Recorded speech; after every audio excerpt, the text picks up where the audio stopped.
तं तं सजीवं साद्वैतं सावधूतं परिजनसहितं कृष्णचैतन्यदेवं श्रीराधाकृष्णपादाञ्च सकलललिता श्रीविशाखान्विताञ्च हे कृष्ण करुणा सिन्धु दीनबन्धो जगत्पते गोपेश गोपिका कान्त राधा कान्त नमस्तुते तप्त कांचन गौरंगी राधे वृंदावनेश्वरी वृषभानुसुतं देवी प्रणमामि हरिप्रिये वाञ्छाकल्पतरुभ्यश्च कृपा सिन्धुभ्य एव च पतितानां पावनेभ्यो वैष्णवेभ्यो नमो नमः।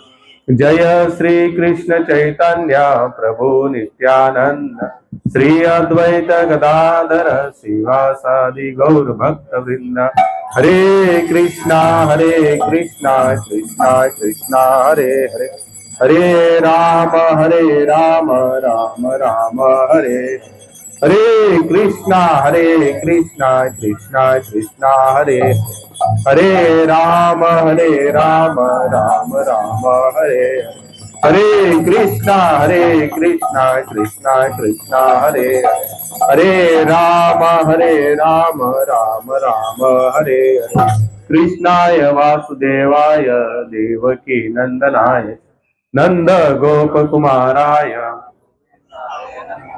गोविंदाय नमो नमः गोविंदाय नमो नमः।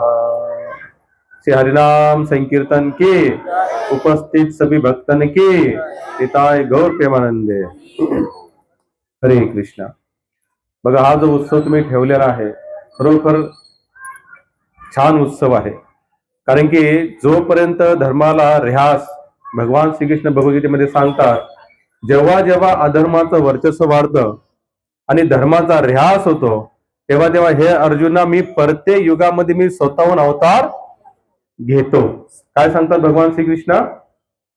जेव्हा जेव्हा अधर्माचं वर्चस्व होतं, धर्माचा ऱ्हास होतो, तेव्हा तेव्हा हे अर्जुना नवीन धर्माची स्थापना करण्यासाठी मी स्वतःहून अवतीर्ण होतो।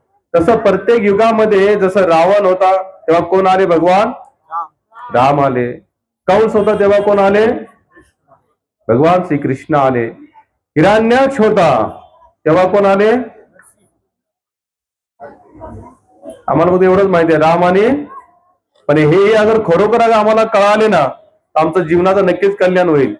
हिरण्याक्ष आले तेव्हा भगवान वराह आले। हिरण्य कश्यप होता तेव्हा कोण आले? भगवान नरसिंह होते। राजा बली त्याचा उद्धार करण्याचे भगवान कोण आले? वामन आले। म्हणजे जेव्हा जेव्हा अधर्माचं वर्चस्व वाढलं, कंस कोण होता? स्वतः साक्षात अधर्म। आपला विषय काय चाललाय? अधर्माचं वर्चस्व वाढतं तेव्हा भगवान श्रीकृष्ण येतात। रावण कोण होता? साक्षात अधर्माचा प्रतीक होता। आता अधर्म म्हणजे नक्की काय हो? किती लोक समजतात अधर्माचा विश्लेषण म्हणजे नक्की काय? अधर्म कशाला बोललं जातं? जे भगवंताने नियम घालून दिलेले आहेत मानवी देहासाठी, मानवाच्या कल्याणासाठी, आणि ते कल्याण अगर आम्ही करून घेत नसो तर तो व्यक्ती कोण आहे? अधर्म आहे। बस एकदम सिंपल उदाहरण आहे। याच्या जास्त अधर्म म्हणजे राक्षस आहे, त्याला शिंग असतात, काळा निळा असतो, केस वाढलेले असतात, तो अधर्म नव्हे। अधर्म म्हणजे त्याला बोललं पाहिजे की जो भगवंताच्या नियमांचं पालन करत नाही तो कोण आहे? अधर्म आहे। आणि अशा अधर्माचा विनाश करण्यासाठी भगवान श्रीकृष्ण ह्या रूपामध्ये भगवान राम वेळोवेळी भगवंत स्वतःहून अवतीर्ण झाले। पण कोणत्या अधर्माचा? जे भगवंताच्या नियमांचं पालन करत नाही ते। आता भगवंताचा नियम सांगण्यासाठी भगवंत डायरेक्ट तर आपल्याला येऊन सांगत नाहीत ना, सांगतात का? भगवंतांनी काय केलं? आपल्यासमोर काय ठेवले? धर्मग्रंथ ठेवले। काय ठेवले? धर्मग्रंथ। जसं भगवंत काय सांगतायत हे समजायचं असेल एक तर मेलं पाहिजे आणि वैकुंठाला मरून मरून म्हणजे मरण्याची जी थेरपी आहे किती लोकांना स्वीकार आहे? बरं, जिवंत असताना भगवंताला साक्षात्कार करून घ्यायचा का मेल्यानंतर? बोला ना, हा ना बोला, तुम्ही काहीतरी बोला। मेल्यानंतर देवाला भेटायचं का जिवंत आहे तोपर्यंत देवाला भेटलेलं चांगलं? पण आपण काय करतो? मेल्यानंतरच भेटतो। जसं जिवंत असताना जर आपण आपला फोटो समजा घरामध्ये लावला तर आधी त्याच्या आधी लावतो का वैकुंठवासी, कैलासवासी लावतो का, स्वर्गवासी लावतो का? कारण की आम्ही जिवंत आहात म्हणता अजून आम्ही देवाला भेटलेलो. आपण मेल्यानंतर काय लावतो?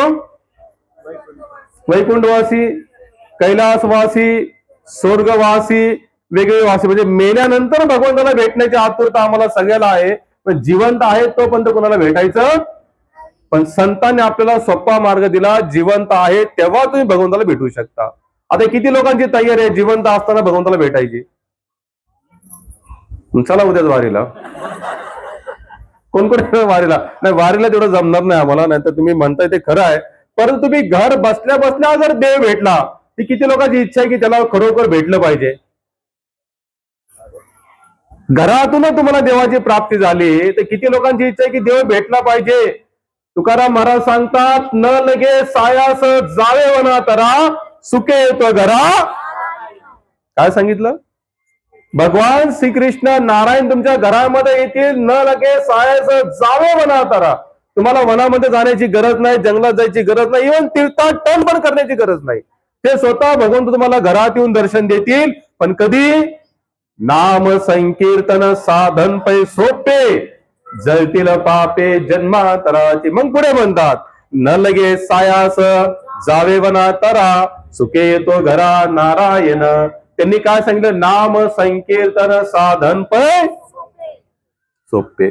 संतांनी स्पष्ट सांगितलेलं आहे, नामाचं कीर्तन हे साधन कसं आहे? सोपं आहे. जसं आता आम्ही इथे बसलो, नाम कीर्तन सुरू केलं, मी तुम्हाला म्हटलं का आठवणी करा? मी तुम्हाला म्हटलं का पाय धुवून या? मी तुम्हाला म्हटलं का तुम्ही हारच घालून या? नाही, मी काय म्हटलं? आहे तसे बसा. जे अवस्थेमधून आलं त्या अवस्थेमध्ये बसा आणि काय करा? नाम कीर्तन. मला सांगा आता एवढा सोपा सहज सुटसुटीत मार्ग दुसरी कोणती आहे का असा एखादा मार्ग? प्रत्येक मार्गामध्ये तुम्हाला भरपूर सुचिरभूत अवस्था करावी लागते, शारीरिक आणि मानसिक दोन्ही पण. काय करावी लागते? शारीरिक पण आणि प्लस मानसिक पण. परंतु नाम कीर्तनामध्ये शरीराची अवस्था कोणती असो, मनाची अवस्था कोणती असो, पण नाम कीर्तन घ्या.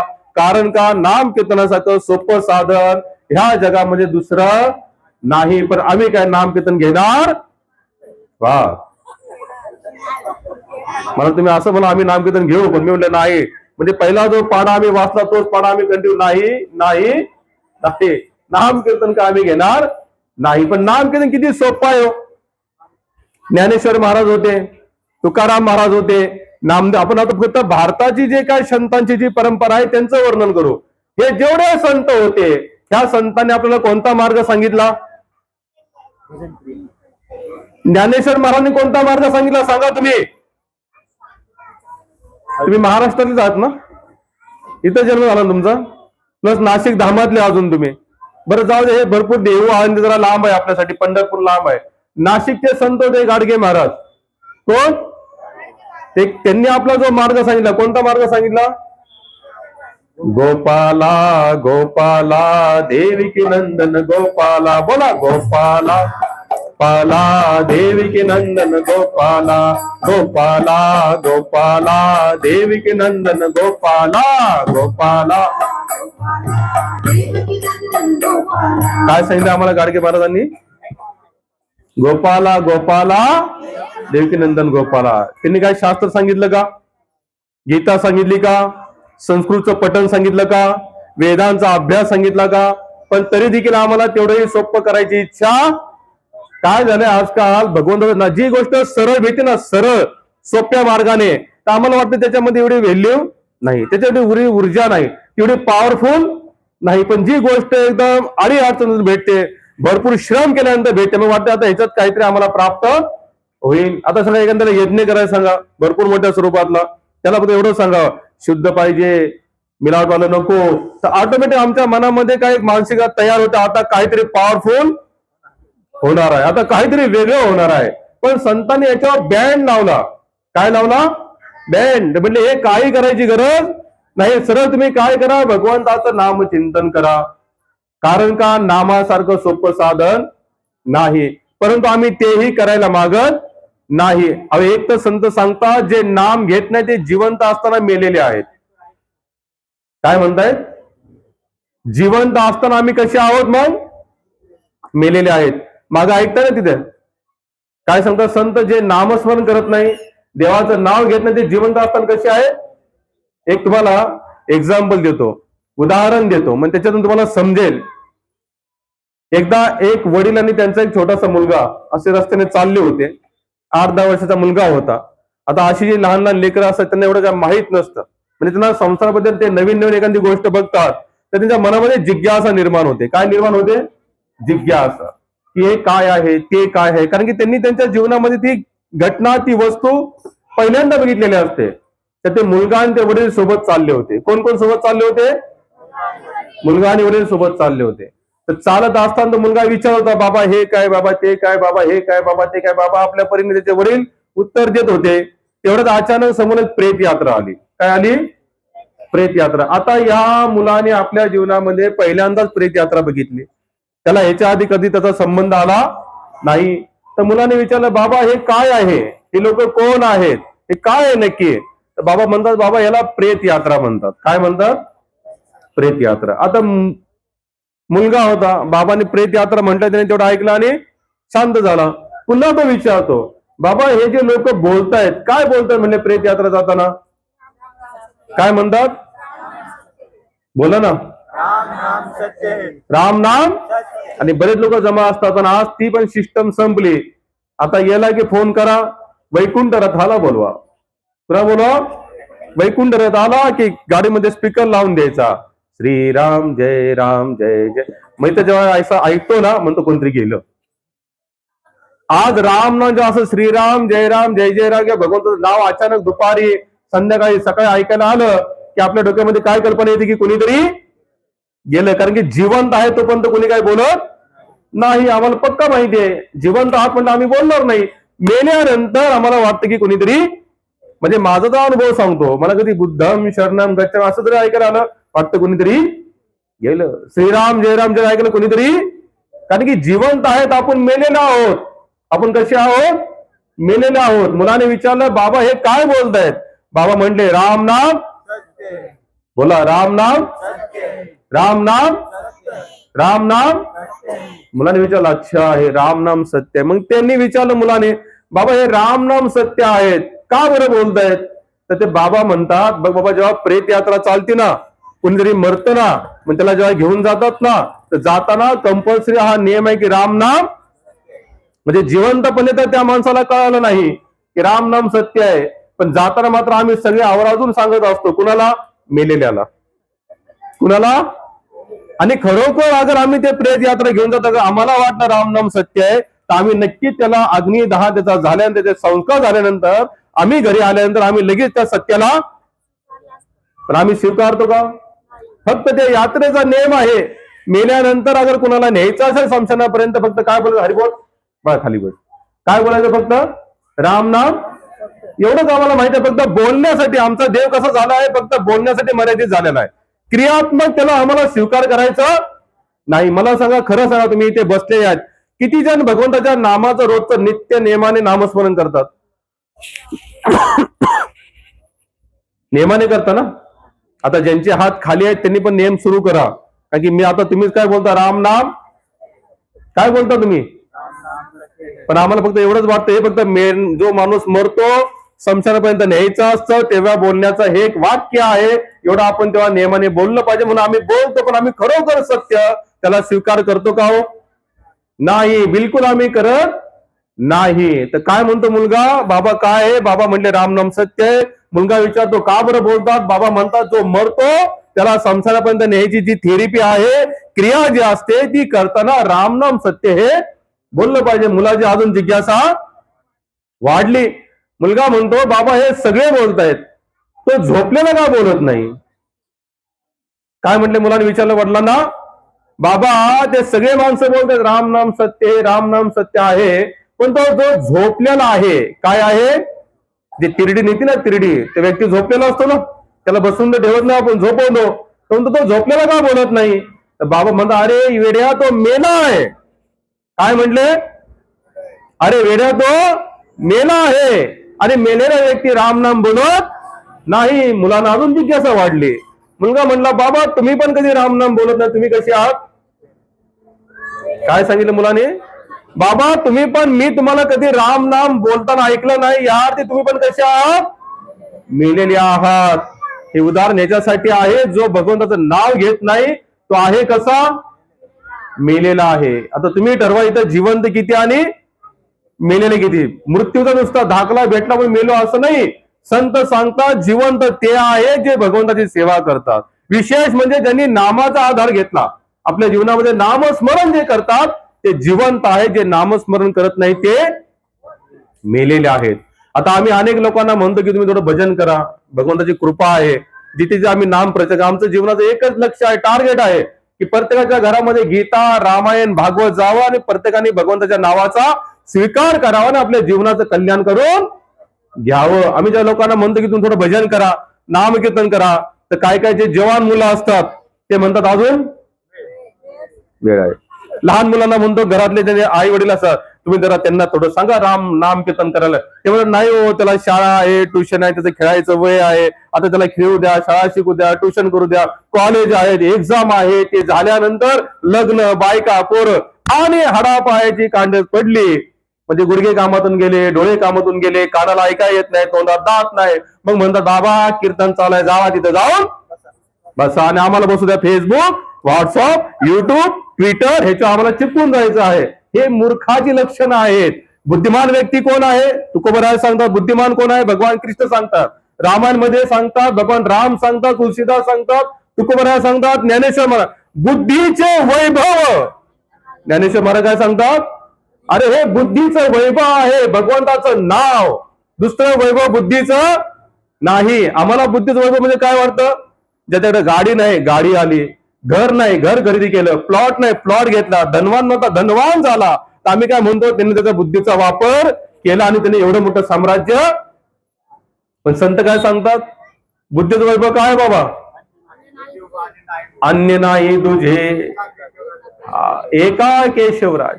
बुद्धीचं वैभव दुसरं काही नाही सांगतात. बुद्धीचं एकच वैभव आहे की भगवंताच्या नामाला स्वीकार करणे, भगवंताच्या सेवेला स्वीकार करणे, भगवंताला स्वीकार करणे, हे बुद्धीचं वैभव. पण लहान मुलांना आम्ही म्हणतो एखाद्या घरामध्ये जाऊन आई वडिलांना, आई वडीलच म्हणतात आता त्याला एवढा वेळ नाही, सकाळ 7ला जातो, दुपारी 12-1ला येतो, 12-1ला आले की थोडं खातो पितो, तेवढं त्याला 2 वाजता ट्युशन, 2ला ट्युशनला जातो, डायरेक्ट 5ला येतो, 5ला आले की थोडंसं खेळतो, खेळलं की पुन्हा तो अभ्यास, आणि अभ्यास झाला की खातो आणि झोपतो. भागवतामध्ये सांगतात श्रम ही केवलम. जे भगवंताचं नाम घेत नाहीत, आध्यात्मिक जीवनाला भरपूर मान्यता देत नाही, ते गाढव आहेत. काय सांगतात? गाढव. हे तर मी भागवतामध्ये म्हणतात, तुकोबराचं सांगतात ते कुत्रे आणि डुक्कर आहेत. बोला माझ्या मागे, कुत्रे डुक्कर बोलू नका, अभंग बोला.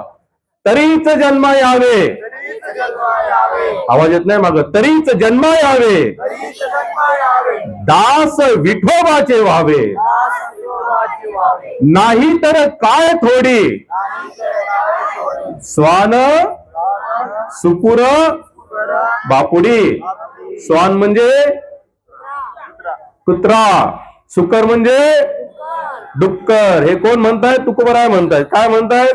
जे विठ्ठलाचं दास होत नाहीयेत, आध्यात्मिक जीवनाला भरपूर मान्यता देत नाहीत, जगत नाही, ते म्हणतात आज नाही उद्या, उद्या नाही परवा, म्हातारे झाल्यावर करू. अशी लोक कोण आहेत? कुत्रा आणि डुक्कर म्हणतायत. हे कोण म्हणतायत? कुणाला ऑब्जेक्शन असेल तर त्याने वैकुंठाला जा आणि त्यांना विचार तुम्ही असं. पण वैकुंठाला जाण्यासाठी तुम्हाला भरपूर प्रयत्न करावे लागतील, त्यांच्यासारखं भजन करावं लागेल, भक्ती करावी लागेल, वैराग्याने जीवन जगावं लागेल, तर ते शक्य आहे. आता बऱ्याच वेळ झाला, आता म्हातारपणे शक्य आहे का भजन करणे? आता इथं बरेच का आहेत आमच्या हिंदू धर्मामध्ये, सिनियर सिटीजन फक्त भक्ती मार्गात येतात. जे जवान आहेत, यंग आहेत, मुलं आहेत, तरुण आहेत, अपवाद असे काय असतात. आता आमच्यामध्ये काय झालेलं आहे, आपल्या धर्मामध्ये भक्ती मार्ग सगळं भोगून झाल्यानंतर, चोटा जीवनाचा झाला, शरीराचा चोटा झाला की आम्हाला वाटतं आता कुठे जावं? कुठे जावं? मंदिराकडे जावं. नाही तर आजकाल आमच्या भरपूर नेत्या मंडळी असे चौक बांधून ठेवलेले आहेत, तिथे जाऊन बसावं. आणि तुझ्या घरात काय आणि माझ्या घरात काय, तुझं जीवन कसं गेलं आणि तुला किती पेन्शन पडते आणि तुझे गुडघे काय म्हणतात आणि अरे मी ह्या ऑपरेशन केलं ह्या हॉस्पिटलमध्ये, तू पण जा तिथे तूही ऑपरेशन. मी सर्रास चर्चा ऐकतो म्हातार लोकांची, ही चर्चा असते. अरे किती जरी ऑपरेशन केली, सोन्याची जरी वाटी बसवली, मूर्खा किती दिवस जगणार? थोडं तरी विचार करा. इथे सगळे गेले, इथे रावणाची लंका बुडाली. अरे भगवान श्रीकृष्णाची द्वारका पण सोन्याची होती, ती पण बुडाली. आता रावणाची लंका गेली बुडून किंवा जळली, त्याला कारण आपण काय म्हणतो, हनुमानाने जाळले, कारण की तो राक्षस होता, तो रावण होता. मग भगवंताची द्वारका का बुडाली? मग द्वारका तर बुडायला नको ना, भगवंताने रचली ना ती, मग ती का बुडावी? पण ते सांगतात प्रकृतीचा नियम आहे, इथं कुणाचं काही राहणार. म्हणजे लंका सोन्याची होती, द्वारका पण सोन्याची होती, ही बुडाली आणि ही जळाली. राहिलं का कुणाचं काही नाही. भगवान श्रीकृष्णाचा वंश किती मोठा होता माहिती का तुम्हाला? किती लोकांचा अभ्यास, किती लोकांनी भागवत ऐकलंय? भगवान श्रीकृष्णाच्या खानदानाची संख्या सांगा, म्हणजे 4-5 खासदार आरामात निवडून आले असते भगवंताच्या इथून. एवढी मोठी जनसंख्या होती. भगवंताच्या बायका किती होत्या? बोला, मागे बोला. 16,108 हे भगवंताच्या कोण होत्या? पत्न्या होत्या. प्रत्येक पत्नीपासून भगवंताला 11 संतान होते. आता कॅल्क्युलेशन करा, प्लस त्या संतानांचं जनरेशन ते अजून वेगळं. म्हणजे अगर सीएम बनवायचा म्हणला तर भगवान श्रीकृष्ण खानदान मतदान एकाच जागेला, पक्ष कोणताही असो, पक्षाची काय घेणे देणं नाही. कारण की भगवान श्री पण एवढा असताना देखील मला एवढं सांगायचं की एवढा मोठी वंश परंपरा असताना, वंशावली असताना, एवढं मोठं साम्राज्य होतं, धनवान होते आणि सत्तावान देखील होते, पण टिकलं का काही? जसे कृष्ण निघून गेले, यादव आपसामध्ये लढाई झाली आणि संपले. हे आपल्याला सांगतात, हे केवळ कथा नाही, हे केवळ ग्रंथ. आपण त्यांना वाचत जातो आणि पुढे जातो, वाचतो आणि पुढे जातो, पानामागे पान ढकलतो आणि लोक जेव्हा विचारतात काय हो काय धार्मिक जीवन जगतात, हो आम्ही 4दा भगवद्गीता वाचली, 2दा भागवत ऐकलं, काशीमध्ये जाऊन आम्ही रामायण पण ऐकलेलं आहे. हे फक्त सांगण्यापुरतं. जगलात का? जगलो का आपण? तसं नाही. आम्हाला आध्यात्मिक आम्ही ढकलगुंडी करतो. काय करतो? उद्या बघू, परवा बघू, अजून वय नाही, वय झाल्यावर बघू. आम्ही एका जागेला बेळगावला गेलो होतो, तिथे एक डॉक्टर होते, त्यांनी छान सांगितलं. आता आम्ही मंत्र काय म्हणतो? हरे कृष्णा कृष्णा कृष्णा हरे हरे, हरे राम राम राम. आता समजा आपण म्हातारे झालो, तोंडामध्ये दात नाहीत, काय नाहीत. म्हातारे झाल्यानंतर सगळे इंद्रिय काय होतात? आपला साथ सोडून देतात. कान ऐकायचे कमी होतात, डोळ्याला दिसायचं कमी होतं, सगळं काय अवस्था एकदम, शरीर पण कसं होतं, जीर्ण अवस्थेमध्ये जातं. समजा ज्याच्या तोंडामध्ये दात नाही, जेव्हा हा जो मंत्र म्हणतो ना आपण, हरे कृष्ण कृष्ण कृष्ण हरे हरे, हरे राम राम राम हरे हरे, घरी जा आणि काय करा? जीभ धरायची. काय धरायची? जीभ धरायची आणि मंत्र बोला. अवे कुतन आले, कुतन आले आले यम आले. आता तोंडामध्ये जेव्हा दात राहणार नाही, हुनवटी पाक नाकाशी भेटून जाते. तुकोबाराय सांगतात, मग हुनवटी नाकाला भेटल्यानंतर काय भजन करणार? कारण की सगळं संपलं, आता काहीच कळत नाही, ऐकायलाही येत नाही. मग काय करायचं? या तर आपलं जायचं, कथेमध्ये जायचं, खांब बघायचा, खांबाला टेकायचा, भजन चालू झालं की झोपून घ्यायचं. पण मला सांगा, एवढंच आध्यात्मिक जीवन आहे का? मी तुम्हाला रामदास स्वामीचे गणित सांगतो. बालपणापासून ते 100 पर्यंत, म्हणजे 100 गाठेपर्यंत आमचं आयुष्य कसं निघून जातं. रामदास स्वामींची मेन तपोभूमी म्हणजे नाशिक आहे. काय आहे? ते लग्नातून जे आले पळून, थांबले कुठे? येऊन कुठे थांबले? टाकळीला थांबले. बाजूला नदी आहे, त्या नदीचं नाव काय? नंदिनी नदी आहे. त्याच्यामध्ये त्यांनी 12 वर्ष तपस्या केली. किती? 12 वर्ष. तपस्यामध्ये काय केले त्यांनी? राम राम राम राम राम नाम सिद्ध केलं. हनुमानजीचे ते भक्त होते, पण हनुमानजीचे भक्त असताना हनुमानजी त्यांच्यासमोर प्रकट झाले आणि म्हटले की तुम्हाला माझा भक्त म्हणण्यापेक्षा माझे जे स्वामी आहेत त्यांचं तुम्हाला भक्त म्हणलं तर मला जास्त आनंद वाटेल. आज बऱ्याच जागेला हनुमान चालीसा वगैरे लोकांनी सुरू केली, पण त्या हनुमानजीच्या जीवनाचं मेन लक्ष काय होतं? रामजीची सेवा आणि राम नाम त्याच्यावेळी दुसरं लक्ष. त्यांना जन्मस्थ सूर्यदेवतापासून सगळ्या काही शक्ती प्राप्त होत्या, परंतु काय सांगितलं, तुम्ही सगळे विसरून जाल आणि योग्य वेळेला त्या सगळ्या शक्ती तुम्हाला स्मरण होतील. आणि योग्य वेळ म्हणजे कोणती होती ती? बोला मागे, बोला मागे. आता सत्संगी आहेत, 3-4 लोक बोलतात, ती गोष्ट वेगळी.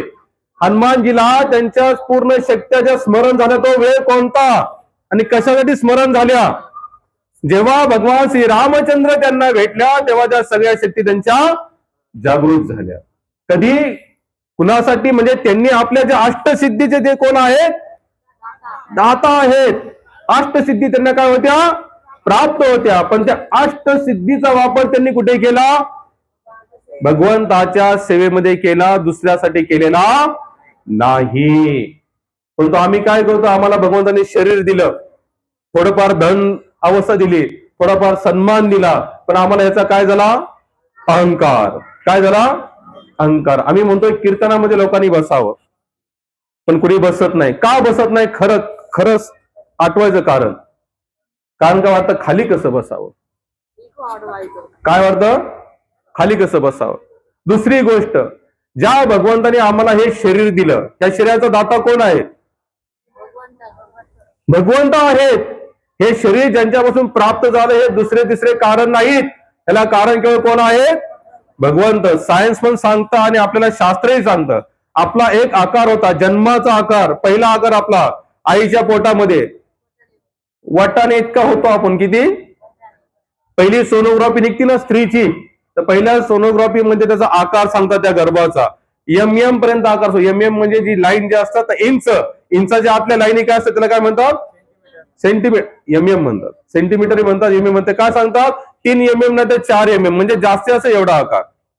म्हणजे पहिली सोनोग्राफीला एवढा आकार, सेकंड सोनोग्राफीला थोडासा मोठा आकार, आणि 7व्या महिन्याच्या सोनोग्राफीमध्ये तो पूर्ण आतमध्ये तयार झालेला असतो. आता विचार करा, थोडस इमॅजिन करा तुम्ही एकांतात बसल्यानंतर, की ह्या शरीराचा एवढा अभिमान मी जे करतो, भगवंताला समोर पण जावं असं वाटत नाही मला, स्वतःला मी करता समजतो. आपली अवकात काय?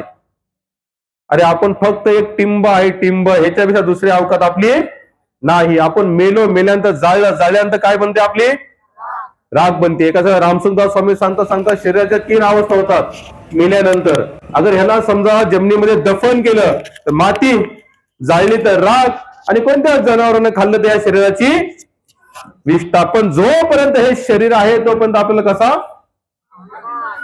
अहंकार असतो. मी भजन का करावं, मी का भक्ती करा. आम्ही लोक म्हणतो भजन करा, गीता वाचा. म्हणजे कुठं सांगितलंय रामायण मध्ये की भजन करा म्हणून? सांगितलंय मूर्खा, सांगितलंय. संत सांगून गेलेत की भजन करा आणि आपल्या जीवनाचं कल्याण करा, पण आम्हाला त्याच्यामध्ये रुची नाही. आज आमचं आध्यात्मिक कसं झालं तुम्हाला सांगतो.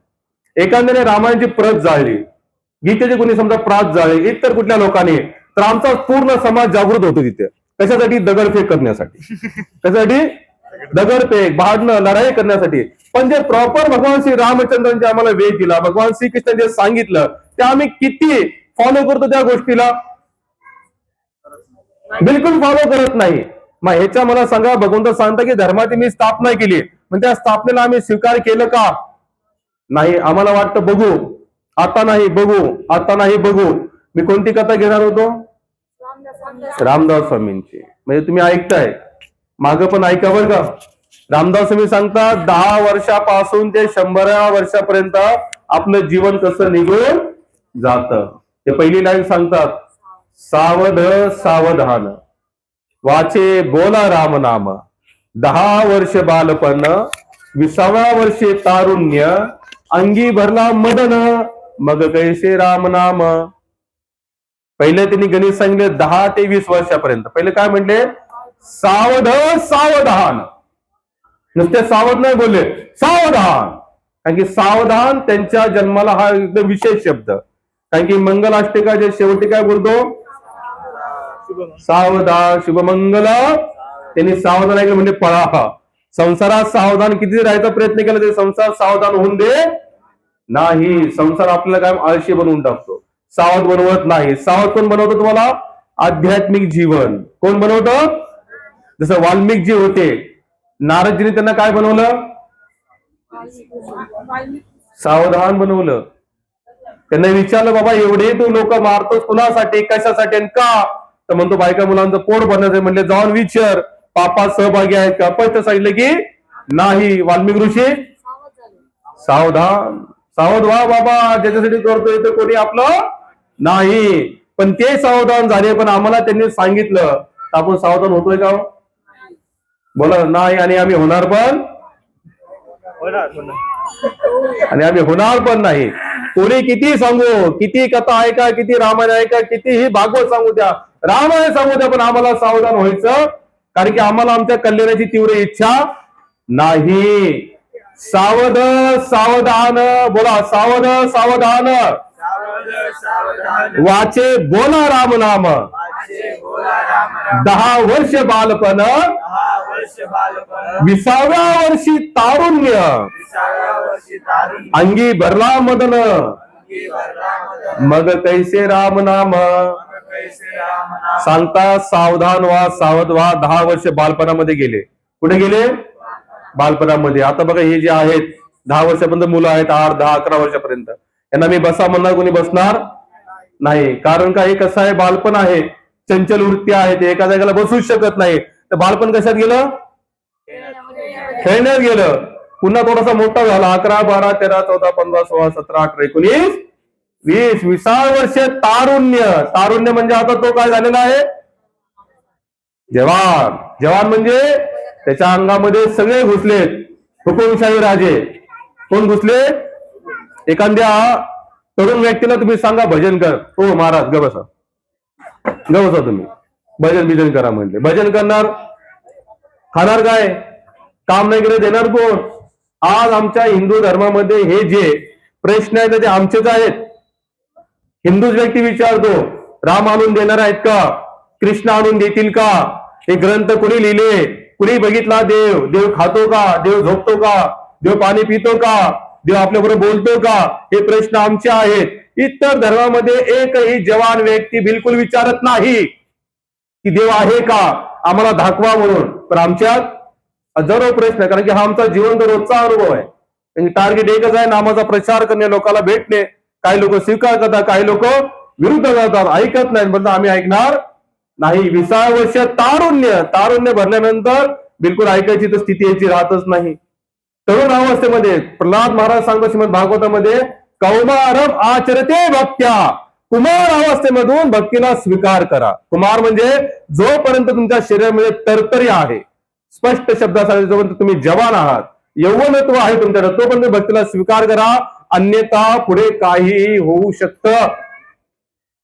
जवान व्यक्ती मरत नाही का? आपण कित्येक बघतो ना, बॅनरबाजी झालेली असते.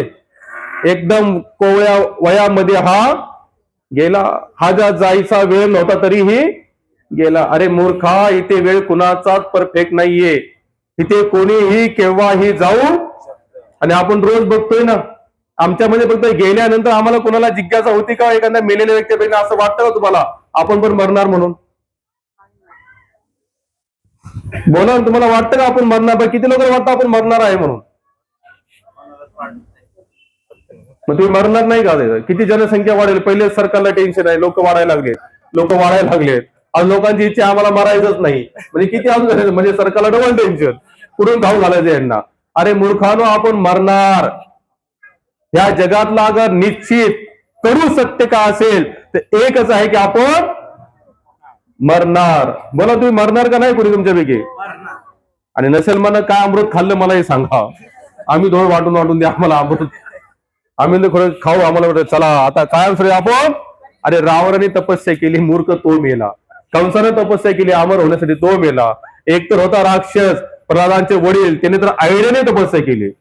ना दिवसा ना रात्री, ना घराच्या आत ना घराच्या बाहेर, ना वरती ना शस्त्रापासून ना माणसापासून ना अरे इथपर्यंत जर पुढचं डोकं लावलं 12 महिन्यात पण मारायचं नाही.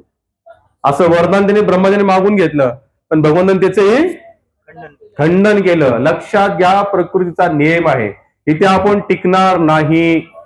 आणि प्लस आपण केलेलं कार्य हे टिकणार नाही. आपलं अस्तित्व, आपलं जे काय वर्चस्व ज्याच्या मागे आपण धावत आहोत ते काही कुणाचं राहिलं नाही, आपलं राहील का नाही. पण आपली शृंखला काय आहे, हे राहणार. आपण एक एक दिवस संसारामध्ये काय करतो, वाढ करतोय. काय करतोय, वाढ करतोय. कशासाठी, कशासाठी वाढ करतोय सांगा.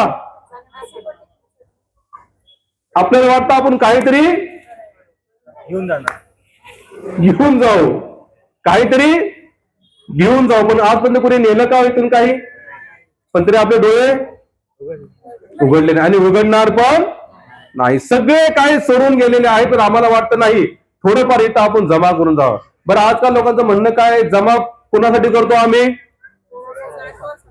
नातवासाठी, पोराबाळांसाठी. पण ते पोराबाळ सुख भोगताना तुम्ही राहणार का शाश्वत, नाही. 5 पांडवांपैकी युधिष्ठिर महाराज होते, सगळ्यात मोठे ज्येष्ठ. त्यांना एकदा विचारलं, महाराज ह्या जगातलं सगळ्यात मोठं आश्चर्य काय, काय विचारलं, ह्या जगातलं सगळ्यात मोठं आश्चर्य काय. आज ज्या आश्चर्याने आश्चर्य मानलं जातं ते किती आश्चर्य आहेत आज भारतामध्ये, किती आहेत ते, बरं एक कोणतं आश्चर्य आहे, हे आश्चर्य आहे का ताजमहल. किती किती लोकांनी बघितला ताजमहल, बघितलं, आश्चर्य वाटलं. मग त्याला आम्ही का आश्चर्य मानायचं. युधिष्ठिर महाराजांनी विचारलं की भगवान हे सांगा ह्या जगातलं सगळ्यात मोठं आश्चर्य काय. तर संत काय सांगतात बघा, जे खरोखर ज्यांचं आध्यात्मिक जीवन पूर्ण ओतप्रोत झालेलं आहे, खरोखर जे जीवन जगताय त्यांच्यासाठी आश्चर्य काय, त्यांनी स्पष्ट सांगितलं. प्रत्येकाला माहिती आहे मी एक दिवशी मरणार आहे, पण याच्यावर कोणी विचार करत नाही. हे जगातलं सगळ्यात मोठं जे खरंच आहे. आपल्या घरामध्ये आई गेले, वडील गेले, आजी गेले, आजोबा गेले, पण आपल्याला वाटतं का आपण मरणार. आणि जरी वाटत जरी असलं पण ती मरणाची वेळ आली तर आपण मरायला तयार आहोत का, बोला ना. नाही. डॉक्टर जरी म्हटले की तुम्ही 6 महिने चालणार आहे, ह्याच्यामध्ये जास्त चालणार नाही, तुम्हाला असा असा एकदम भयानक रोग झालेला आहे, तुम्ही जास्त जगणार नाही, तर आपण काय करतो, धडपड करतो की अजून 4 दिवस जगलं पाहिजे, अजून कसं जास्त जगता येईल. पण मूर्खा किती जरी प्रयत्न केला तरी शेवटी मरणार. जेव्हा मरायचंच आहे मग इथं आलो कशासाठी, बोला ना. तुम्ही सगळे इथे जन्माला आलात ना, मी आलो, तुम्ही आलो, आपण कशासाठी आलो इथे, बोला. मागे आवाज येऊ द्या. दिनेश, किस लिए आए हम लोग यहाँ पर, सही में भजन कीर्तन करने के लिए आए हम लोग यहाँ पर, क्यों आए. पण किती लोक करतात भजन कीर्तन, करतात तर कसं करतात, एकदम जेम तेम. कसं करतात, अरे तुकोबराय सांगतात, क्षणोक्षणी करावा हाच विचार, तारावया पार भवसिंधू. काय सांगितलं त्यांनी, क्षणोक्षणी प्रत्येक क्षणाला विचार करा की आपलं कल्याण कसं करता येईल. लोक म्हणतात नाही आम्ही सगळं सकाळ जातो, एकदा डोकं ठेवतो, अगरबत्ती दाखवतो, दिवा करतो, आम्ही आमच्या कामाला निघून जातो, पुन्हा संध्याकाळी येतो, नंतर दिवाबत्ती करतो आणि पुन्हा आम्ही झोपून घेतो. पहिल्या काळामध्ये शोभनीय होतं हे. जोपर्यंत फेसबुक, व्हॉट्सअप, ट्विटर वगैरे हे नव्हतं, इंटरनेटचं जाळं, तोपर्यंत ते बोलणं जरा योग्य वाटत होतं. कारण काय, बिचारे थकून जात होते, शेतातली कामं करा, इकडे, त्यांना वेळही नव्हता. पण आज मला खरं सांगायचं की प्रत्येकाचा वेळ फोन बघण्यामध्ये किती जात असेल. किती लोकांकडे अँड्रॉइड फोन आहे, लाजू नका, बिंदास बोला. प्रभू आहे ना तुमच्याकडे फोन, किती वेळ जातो आपल्यामध्ये, आपला व्हॉट्सअप बघण्यात, फेसबुक बघण्यामध्ये. तुम्हाला माहिती असेल सुरुवातीला, आता तुम्हाला माहिती जे आता हे काही इथं यंग जनरेशन बसलेलं, प्रभू सुरुवातीला जेव्हा फोन आला, इंटरनेट आलं, अँड्रॉइड फोन आले, तेव्हा आपल्याला MB मध्ये काहीतरी भेटत होते, 500 MB महिन्याला भेटत होते. किती किती 500 MB, आणि ते आपण महिनाभर चालवत होतो. आता आपल्याला किती भेटतात रोजचे, अनलिमिटेड. अनलिमिटेड पण आहे. माझ्याकडे 1.5 GB मला तेवढं, आमच्याकडे वायफाय नाहीये. आता लोकांनी काय केला, वायफाय.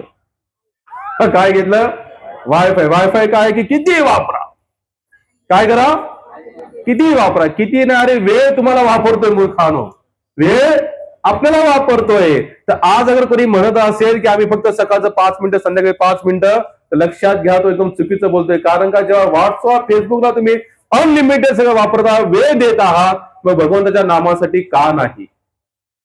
भगवंताचं प्रेम प्राप्तीसाठी तुम्ही का नाही वेळ देत तेवढा?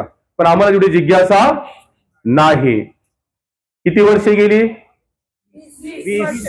किती वर्ष गेली मागे?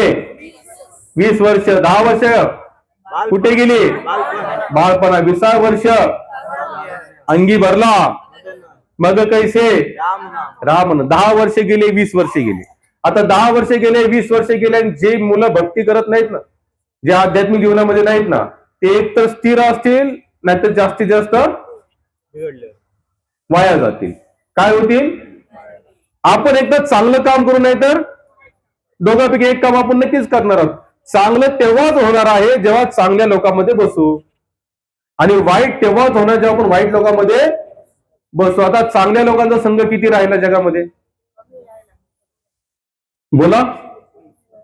अपवाद कमी भेटतील, भरपूर, एकदम कमी. तुकोराय तर सांगतात भगवंताला, वैष्णवा संगे सुख वाटे देवा. काय म्हणतात? देवा मला सुख कुठं वाटतं? जे वैष्णव आहेत. जे बाबा बसलेत ना, ते आता मी आळंदीला जाऊन आलो, इथं नामकीर्तन चालू झालं ना, थोडस विठ्ठल विठ्ठल नाचून चालू केल्यानंतर एक मात्र हे बाबा असतील असे उड्या मारतात, टणा टणा टणा. कारण का ते आनंद घेत आहेत. काय घेत आहेत ते? आनंद. कारण की त्यांचं पूर्ण आयुष्य काय केलेलं आहे? वारकरी संप्रदायामध्ये गेलेलं आहे. आणि वारकरीमध्ये कोण आहेत? भक्त, विठ्ठलाचे भक्त आहेत. तुम्ही चांगल्या लोकांचा संघ करा, बघा किती आनंद येतो. आणि वाईट लोकांचा संघ करूनही बघा, एक एक दिवस एक एक तुमचं सत्वगुण कसं नष्ट होत जातं. ही काळ्या दगडावरची पांढरी रेष आहे. माणूस तंबाखू खायला शिकतो, फक्त दुकानामध्ये तंबाखू बघतो आणि खातो का? नाही. कोणीतरी पहिला तंबाखू खाणारा भेटतो, मग हा त्याला विचारतो, काय रे तू काय खातोस? हे काय म्हणतो? तंबाखू आहे. हा म्हणतो, काय तंबाखू मग खातोस? हे फेकून दे, चांगली नसती ती. बघ त्याच्यावर काय लिहिलेलं आहे. तंबाखूच्या प्रत्येक कागदावर काय लिहिलेलं आहे? तंबाखू जानलेवा है. काय म्हणतात? इसे मत खाना, एक कॅन्सर इससे आपको हो सकता. मग तो म्हणतो, अरे तुला नाही माहिती, तू थोडी खाऊन बघ. काय म्हणतो? तू थोडी खाऊन बघ. हा पहिल्यांदा खातो, खाल्ल्यानंतर थोडी चक्कर येते. हा म्हणतो, घाबरू नको, एकदा दोनदा तसं होतं, नंतर सवय होती. म्हणून किती उत्साह वाढवला त्याने तंबाखू खाण्यासाठी. खा. गुटखा खाल्ल्यानंतर, आता इथं आपल्या इथे एवढा तर गुटखा बंदी आहे, आम्ही उत्तर प्रदेशात जास्त जातो, मथुरा वृंदावनला, तिकडे तर लिहिलंय दाणे दाणे केसरयुक्त गुटखा निघालाय. कोणता? केसरयुक्त. इथं आपण भाजीमध्ये केसर, म्हणजे खिरीमध्ये केसर टाकणार नाही, शेळ्यामध्ये टाकणार नाही, पण तो केसरयुक्त गुटखा खातात लोक. माणूस दारू प्यायला शिकतो, कितीही बाहेरची कोणी किती जरी ऍड केली तरी आपण डायरेक्ट कोणी दारू प्यायला आतमध्ये जात नाही. कोणाच्या तरी सोबतीमध्ये तो जातो, बसतो, आणि एक दिवशी कट्टर आणि पक्का बेवडा बनतो. त्याला रस्ता पण कमी पडतो एवढा मोठा, इकडनं तिकडं, तिकडनं इकडं, इकडनं तिकडं, तिकडनं इकडं. कशासाठी? सुरुवात कुठून झाली? संघातून. आता एका साईडला अजून एक संघ होता, वाल्मिक कोळी, वाल्या डाकू ज्याला आपण म्हणतो. आयुष्यभर डकेत केलं, संघ घडला. कोणत्या संतांचा? नारद मुनींचा. बुद्धिमान होते, स्वीकार केलं सत्य. महाराज बरं झालं भेटलं. आता इथे पुढे काय संसार जास्त डोकं लावायचं नाही. लगेच काय केलं त्यांनी? भगवंताचं राम स्वीकार केलं, नाव घ्यायला स्वीकार. एवढं होतं की त्यांना राम नाम देखील बोलता येत नव्हतं, पण त्यांनी हार मानली का? नाही. नारदजीने सांगितलंय ना, घ्या नाव, ते घेत बसले, आणि एवढे उच्च कोटीचे महात्मा झाले. भगवान रामजीच्या जन्माच्या आधी रामायण लिहिलं. साधारण गोष्ट आहे. आदमरा नावाचा डाकू होता, प्राण्यांना अर्ध मारायचा, सोडून द्यायचा, आणि त्यांची छटपटाट बघायचा, त्यांची तो तडपड बघायचा, आणि ह्याला आनंद यायचा. कोण भेटले तिथे? नारदजी. अरे म्हणते, कशाला मारतोस त्यांना? काय भेटणार म्हणते तुला? एवढं पाप करतोस, पाप करून काय भेटणार? उलट पापाचा भागी बनशील, तर असंच कृत्य तुझ्या बरोबर देखील होईल म्हणले. डोळे खोलले, म्हणले महाराज काय करू? म्हणले भगवंताचं नाव घे. म्हणले सगळं पोट पाण्याचा व्यवसाय, म्हणले सगळं होऊन जाईल, तू फक्त नामाचा आधार घे, सगळ्या गोष्टी तुला प्राप्त होतील. आदमराने नाव घेण्यास सुरुवात केली, पूर्ण फॅमिली सहित. त्याचा 2 टाइमचा व्यवसाय सोडा, पण तिथे अनेक मोठमोठे भंडारे चालू झाले. गौतम बुद्ध जन्मामध्ये एक होता डाकू, अंगुलीमान. काय नाव होतं? लोकांची बोटं तोडायचा, माळा बनवायचा आणि गळ्यात घालायचा. काय करायचा? बोटं तोडून गळ्यात घालायचा. कोण भेटले पहिल्यांदा? गौतम बुद्ध. काय म्हटले? बाबा रे, तुला जेव्हा तुला जोडता येत ना, तुला तोडण्याचा अधिकार संघ झाला, चांगल्या लोकांचा संघ झाला. आणि तेच अंगुलीमाल गौतम बुद्धांच्या उच्च कोटीच्या शिष्यांपैकी एक शिष्य झाले. आम्रपाली नावाची एक त्यांची वेश्या होती तिथे. तर ती वेश्या असताना गौतम बुद्धाचा संघ झाला आणि